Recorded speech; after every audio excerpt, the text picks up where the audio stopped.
MDH biryani masala సాంప్రదాయక బిర్యానీ యొక్క అసలైన రుచి. MDH.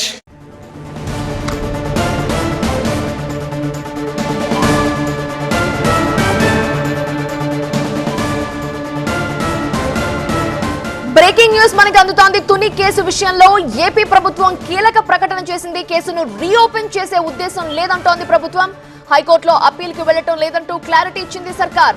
రైల్వే కోర్టు ఉత్తర్వులపై అప్పీల్కు వెళ్లే ఆ యోచనను విరమించుకోవాలని అధికారులకు ఆదేశాలిచ్చింది. సున్నితమైన అంశాల్లో అలసత్వం వద్దు అంది ప్రభుత్వం. ఈ కేసును తిరగదోడే ఉద్దేశం లేదని ప్రకటించింది.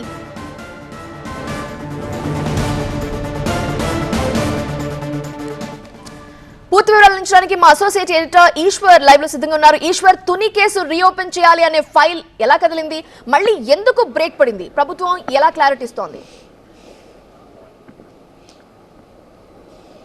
రాష్ట్ర రాజకీయాల్లో చాలా సంచలనమైన అంశంగా దీన్ని చెప్పుకోవాల్సిన నేపథ్యం. ఎందుకంటే ఒక జీవోని ఇచ్చిన 24 గంటల్లో ప్రభుత్వం వెనక్కి తీసుకోబోతున్నట్టుగా ఒక స్టేట్మెంట్ని ముందుగా ఇచ్చింది. అది చాలా సున్నితమైన అంశం రాజకీయాల పరంగా. 2016 జనవరి 31వ తేదీన అప్పట్లో కాపు రిజర్వేషన్ల కోసం జరిగిన ఉద్యమం సమయంలో రత్నాచల్ ఎక్స్ప్రెస్ని తగలబెట్టడం జరిగింది. ఆ సమయంలో కేసు సీరియస్ ఐపీసీ సెక్షన్ల కింద రైల్వే యాక్ట్ కింద కేసు రిజిస్టర్ చేయడం జరిగింది. ఆ తర్వాత 2023 మే 1వ తేదీన దాన్ని అక్వైట్ చేస్తూ కేసును కొట్టివేస్తూ, ఎందుకంటే ప్రాపర్గా ప్రొసీజరల్ ల్యాప్సెస్ ఉన్నాయి, అదే సమయంలో ఎవిడెన్స్ తగిన సాక్ష్యాలు లేవంటూ ఆ కేసును కొట్టివేయడం జరిగింది. ఆ తర్వాత అప్పటి నుంచి ఆ కేసు ఉన్న ఎవరైతే దాంట్లో దాదాపుగా 40 మంది వరకు రాష్ట్రానికి సంబంధించిన చాలా కీలకమైన కాపు యూత్కి సంబంధించిన వాళ్ళ పేర్లు ఉండడంతో దాన్ని అప్పటి ప్రభుత్వం ఉపసంహరించుకుంది. ఆ తర్వాత అప్పీల్కి వెళ్లకుండా అప్పటి వైఎస్ఆర్సీపీ ప్రభుత్వం నిర్ణయం తీసుకుంది. ఆ తర్వాత తాజాగా నిన్న జూన్ 2వ తేదీన నిన్న సాయంత్రం ఒక జీవోని రిలీజ్ చేసింది ఆంధ్రప్రదేశ్ రాష్ట్ర ప్రభుత్వం.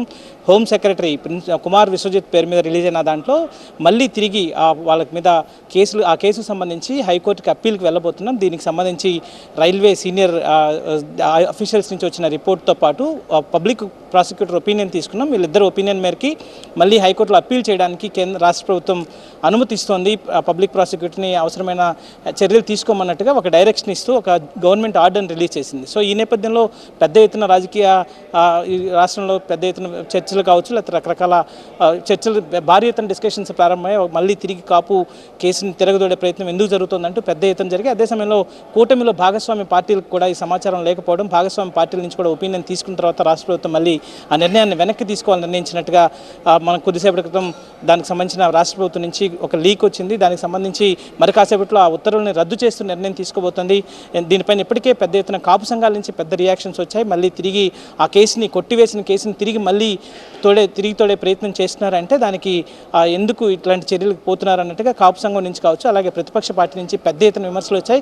ఆంధ్రప్రదేశ్లో చాలా సిగ్నిఫికెంట్ రోల్ కాపు కమ్యూనిటీ ప్లే చేస్తుంది కాబట్టి ఇట్లాంటి సమయంలో, అందులోనూ కూటమి ప్రభుత్వంలో జనసేన ఒక కాపు కమ్యూనిటీ బ్యాకప్ చేస్తున్న జనసేన ఒక కీలకమైన భాగస్వామిగా ఉంది కాబట్టి ఇప్పుడు మళ్ళీ ఆ నిర్ణయం తీసుకుంటే ఖచ్చితంగా రాజకీయంగా తీవ్రమైన పరిణామాలకు దారితీసే అవకాశం ఉంటుందన్న రిపోర్ట్ కూడా ప్రభుత్వానికి వచ్చింది. అదే సమయంలో అసలు ఆ జీవో ఎవరు ఇచ్చారన్న దాని మీద కూడా పెద్ద ఎత్తున ఒక డిస్కషన్ వచ్చింది. ఎందుకంటే సాధారణంగా ఇట్లాంటి జీవోలని ముఖ్యమంత్రి స్థాయిలో ఖచ్చితంగా ప్రభుత్వాలకు తెలియకుండా వస్తాయని ఊహించలేం. కానీ అయితే తాజాగా ప్రభుత్వం పేర్కొంటున్న అంశం మాత్రం ఇది ప్రభుత్వ దృష్టికి రాకుండానే కింది లెవెల్లో ఆ జీవో జారీ అయినట్టుగా ప్రభుత్వం చెప్తోంది. దానికి సంబంధించి ఎవరైతే రైల్వే సీనియర్ అఫీషియల్స్ ఇచ్చిన రిపోర్టు, అదే సమయంలో పబ్లిక్ ప్రాసిక్యూటర్ నుంచి వచ్చిన ఒపీనియన్ని, ఆ రెండింటిని బేస్ చేసుకుని కింది స్థాయిలో అధికారులు ఎవరైతే హోమ్ సెక్రటరీ ఉన్నారో ఆయన ఆ లెవెల్లో డెసిషన్ తీసుకున్నారు. ఇది రాష్ట్ర ప్రభుత్వానికి సంబంధం లేదు, సో దీన్ని వెంటనే తక్షణం వెనక్కి తీసుకోవడానికి నిర్ణయించామన్నట్టుగా ప్రభుత్వం నుంచి ఒక సమాచారం వచ్చింది. కాబట్టి దీని మీద మళ్ళీ పెద్ద ఎత్తున అయితే చర్చ జరిగే అవకాశం అయితే స్పష్టంగా కనిపిస్తున్న నేపథ్యం ఆంధ్రప్రదేశ్లో కనిపిస్తుంది.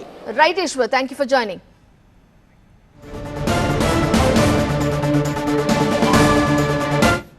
MDH కిచెన్ కింగ్ కనుక కిచెన్ లో ఉంటే మనమే ఏదైనా తయారు చేయొచ్చు. బెంగన్ భర్త, ఆలు గోబీ, భిండి మసాలా, ఇంకా మరెన్నో.